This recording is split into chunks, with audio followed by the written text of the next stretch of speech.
বেশভূষা নিপাট ভদ্রলোকের মতো হলেও তার হাতে লেগে আছে হাজারো মুসলমানের রক্ত।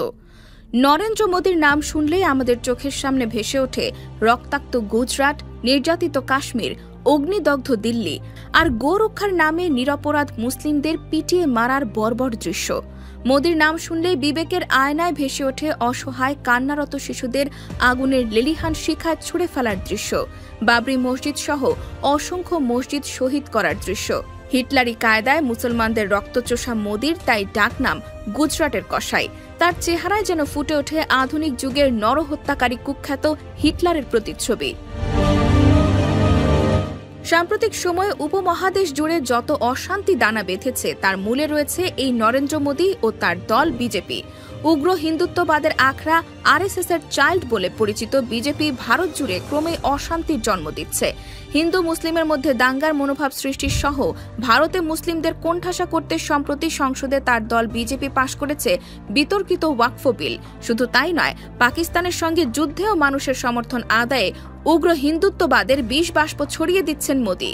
শুধু তাই নয়, পাকিস্তানের সঙ্গে যুদ্ধেও মানুষের সমর্থন আদায়ে উগ্র হিন্দুত্ববাদের বিষ বাষ্প ছড়িয়ে দিচ্ছেন মোদী। সেই চা বিক্রি থেকে ভারতের সর্বোচ্চ পর্যায়ের রাজনীতিতে মোদীর উত্থান হয়েছে অনেকটা জার্মানির অ্যাডলফ হিটলারের মতো। সাংবাদিক রানা আয়ুব তার Gujarat files anatomy of a cover up বইয়ে দেখিয়েছেন, গুজরাট থেকে নয়াদিল্লিতে ক্ষমতার কেন্দ্রে আসা মোদী ও তার ঘনিষ্ঠতম সহযোগী অমিত শাহের আগমন মোটেও কোনো কাকতালীয় ঘটনা ছিল না।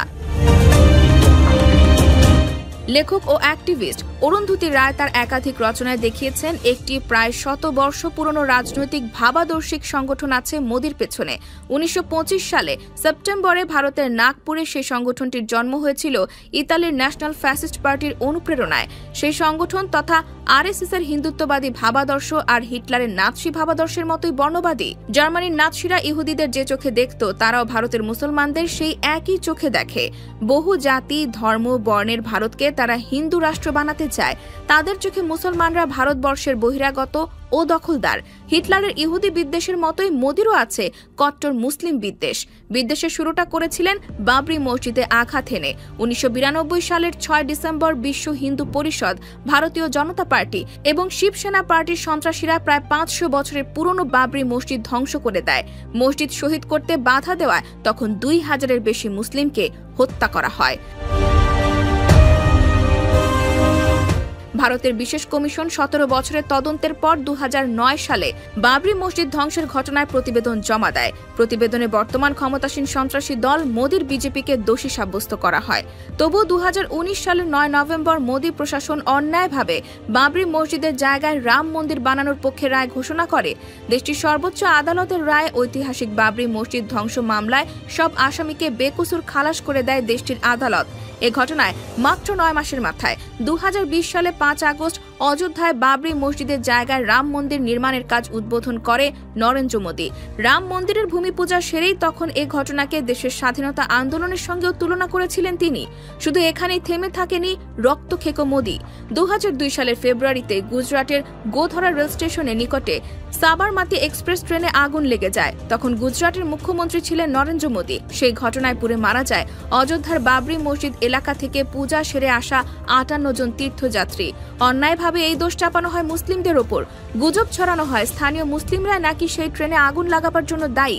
স্রেফ সেই গুজবের ওপর ভিত্তি করে গুজরাটে রচিত হয় ভারতবর্ষের ইতিহাসের অন্যতম কালো অধ্যায় গুজরাট দাঙ্গা।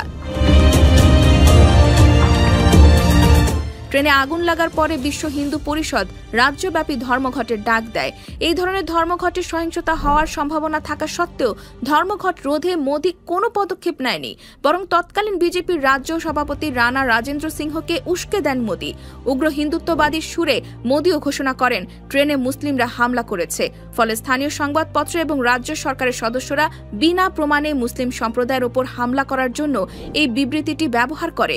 এছাড়াও হিন্দুত্ববাদী স্থানীয় সংবাদপত্রগুলোতে মিথ্যা গল্প ছাপা হয়। যেগুলোতে দাবি করা হয় মুসলিমরা হিন্দু মহিলাদের অপহরণ ও ধর্ষণ করেছিল। ট্রেনে আগুন লাগার ঘটনার পরের দিন অর্থাৎ 28 ফেব্রুয়ারি থেকে শুরু হয় মুসলিম সম্প্রদায়ের ওপর দফায় দফায় হামলা। প্রথমে গেরুয়া পতাকাবাহী হামলাকারীরা ওই অঞ্চল জুড়ে মুসলিম সম্প্রদায়ের লোকজনকে চিহ্নিত করে, পরে জাফরান পোশাক এবং হিন্দু জাতীয়তাবাদী পোশাক খাকি শর্টস পরে বিভিন্ন ধরনের অস্ত্র নিয়ে হামলা চালায়। তারা মুসলিমদের মালিকানাধীন বা দখলকৃত ভবনগুলোকে ভেঙে চুরমার করে পুড়িয়ে দেয়। যদিও ক্ষতিগ্রস্তদের থেকে পুলিশের কাছে বহুবার ফোন করা হয়, তবুও পুলিশ তাদের জানিয়ে দিয়েছিল, আপনাদের বাঁচানোর কোনো আদেশ আমাদের নেই। বরং মোদির নির্দেশে কিছু ক্ষেত্রে পুলিশই মুসলিমদের ওপর গুলি চালিয়েছিল। সে সময় গুজরাটে মোদির অন্যতম প্রতিপক্ষ এহসান জাফরির বাড়িতে আশ্রয় নিয়েছিল বেশ কিছু মুসলিম, কিন্তু প্রায় 20,000 উন্মত্ত হিন্দু তার বাড়ি ঘেরাও করে।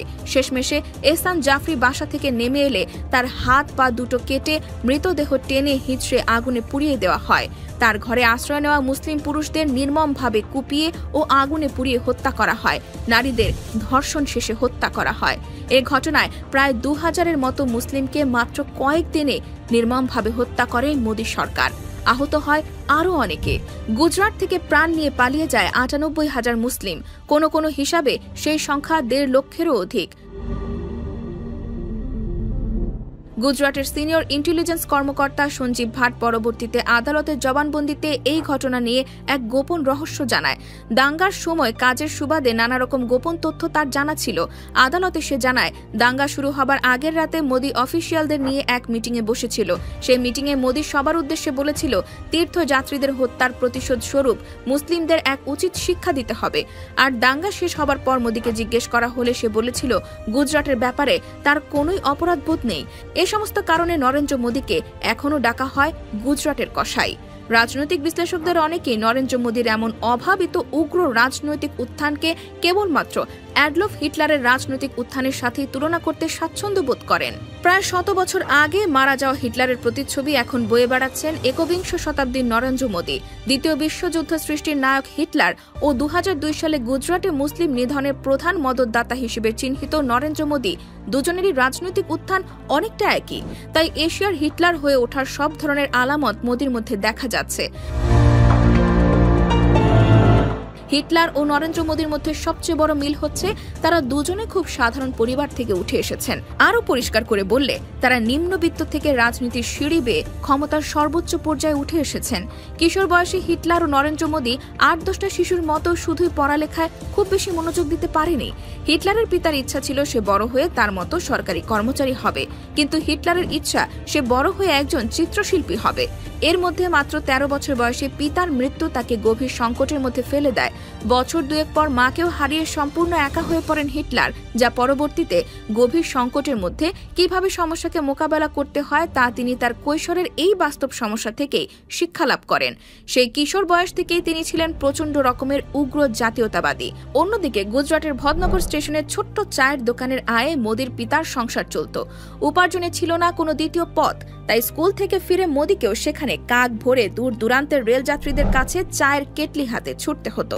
তাই খুব ছোট থেকেই শিক্ষার পাশাপাশি পরিবারের অন্য সবার সাথে জীবনযুদ্ধে অংশ নিতে অনেকটা বাধ্য হন মোদী। তাদের মধ্যে আরও একটি জায়গায় খুব বেশি মিল রয়েছে। দুজনেই ছিলেন অসম্ভব রকমের উগ্র জাতীয়তাবাদী চেতনার অধিকারী। প্রথম বিশ্বযুদ্ধ শুরু হওয়ার সাথে সাথে স্বেচ্ছাসেবক হিসেবে হিটলার জার্মান বাহিনীতে যোগ দেন। প্রথম বিশ্বযুদ্ধের শেষ দিন পর্যন্ত হিটলার জীবনের ঝুঁকি নিয়ে সৈন্যদের সেবা করে গেছেন। ঠিক তেমনি মোদীর বয়স যখন 12 তখন 1962 সালে শুরু হয় ভারত চীন যুদ্ধ। দেশ জুড়ে দেশপ্রেমের জোর হাওয়া বয়ে চলে চারিদিকে। এ সময় কিশোর মোদীও জাতীয়তাবাদী চেতনায় উদ্বুদ্ধ হয়ে পড়েন। তবে তারা দুজনেই চরম উগ্র ধর্মীয় জাতীয়তাবাদী আদর্শে বিশ্বাসী। খুব ছোটবেলা থেকেই হিটলার ছিলেন তীব্র ইহুদি বিদ্বেষী, যার চরম বহিঃপ্রকাশ তিনি ঘটান দ্বিতীয় বিশ্বযুদ্ধের সময় প্রায় 60 লাখ ইহুদি নিধনের মাধ্যমে, যা ইতিহাসে আজও হোলোকাস্ট নামে পরিচিত। অন্যদিকে 2002 সালে মোদীর ভারতীয় জনতা পার্টি যে মুসলিম নিধনে প্রত্যক্ষ জড়িত ছিল তার বহু দলিল রয়েছে। মোদীর প্রত্যক্ষ মদদে প্রায় 3 মাস ধরে চলা দাঙ্গায় হাজারো মুসলমানদের হত্যা, ধর্ষণ ও বাস্তুচ্যুত করা হয়। হিটলারের মতো সাম্রাজ্যবাদী ভাবনা দেখা যায় মোদীর মাঝেও। এখনো অখণ্ড ভারত গড়ে তোলার স্বপ্ন দেখেন তিনি। সেজন্য সার্বক্ষণিক বাংলাদেশ ও পাকিস্তানকে টার্গেট করে ষড়যন্ত্রের ছক কষতে থাকেন মোদী ও তার দল বিজেপি। এভাবে চলতে থাকলে খুব শীঘ্রই হয়তো মোদী হয়ে উঠবেন এশিয়ার কুখ্যাত হিটলার।